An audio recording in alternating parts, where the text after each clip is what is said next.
The high pulpit placed the preacher on the level with the parishioners in the balcony.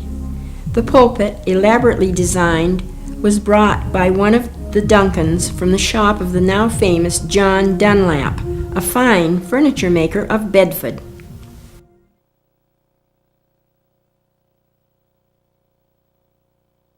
The settlers' homes were the center of their lives. The settlers' homes were patterned after timbered houses they had known in Britain. Some were 2 stories high with a lean-to, and some had only 1.5 stories. Houses in New England were built to keep warmth in and cold out. They always faced south to receive the maximum warmth of the sunlight. An overlight, over end and front doors, lighted halls dimly. On the earliest houses, the gable end of the roof was flush with the house's end. Clapboard, with the overlap increasing toward the sill, offered protection. Cellars kept frost away. In the cellar, a large block, usually of stone, supported the big chimney.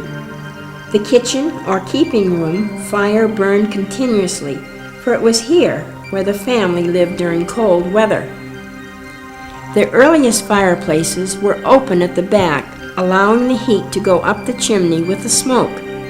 Later in the century, the back was curved, sending the heat into the room. Shutters, which slid into the partition, cut out the cold of winter. Large timbers squared by an adze and broadaxe formed the frame of the house. Londonderry had 3 parishes created by the Colonial Council of New Hampshire.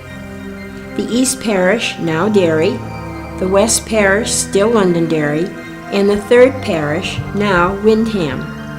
The West Parish was created in 1730 with Beaverbrook as its southwestern boundary. The purpose of European colonies like New Hampshire was to supply raw material to the mother country.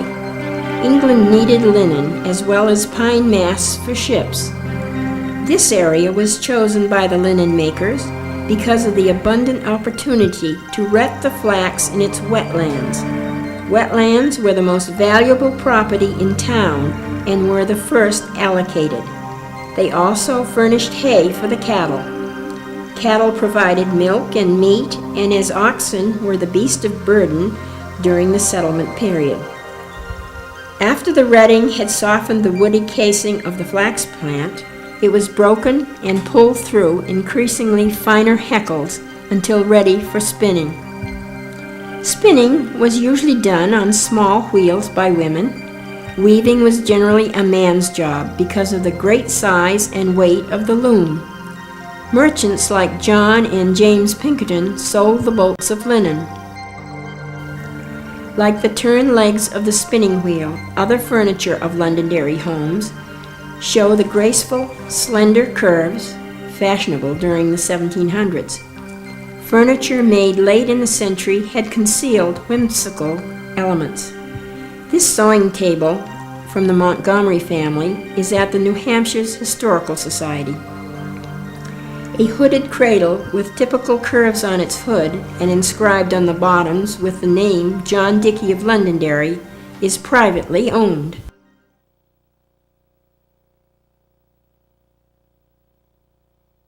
Londonderry has its own heroes and heroines. Several heroes and heroines were natives of Londonderry. Robert Rogers was leader of Rogers Rangers during the colonial wars. His persevering character is defined in the historical novel Northwest Passage. Rogers, a loyalist, died in Britain, but family members of his and wife Mary Ann are interred in the Valley Graveyard. The patriot General John Stark, a First Parish native, was introduced to warfare as one of Rogers' Rangers. A memorial on the High Range Road stands near the birthplace of Mary Woodburn, wife of Revolutionary War General George Reed. This quote by Stark is inscribed thereon: "If there is a woman in New Hampshire fit for governor, it is Molly Reed." Our journey stops just short of the American Revolution. We'll be considering that in our next video. Thank you for stopping by the Morrison House. The Londonderry Historical Society hopes that you have enjoyed this video. The Society was founded in 1956 by Melvin Watts because Londonderry lost a major historical structure, the Oceanbourne Mary House, when it was moved to Little Compton, Rhode Island. After this incident, a group of dedicated individuals decided to do all that they could to preserve the best of old Londonderry. Melvin Watts thought the best way to foster an awareness of the best of old Londonderry was to develop this series, Discovering the History of Londonderry.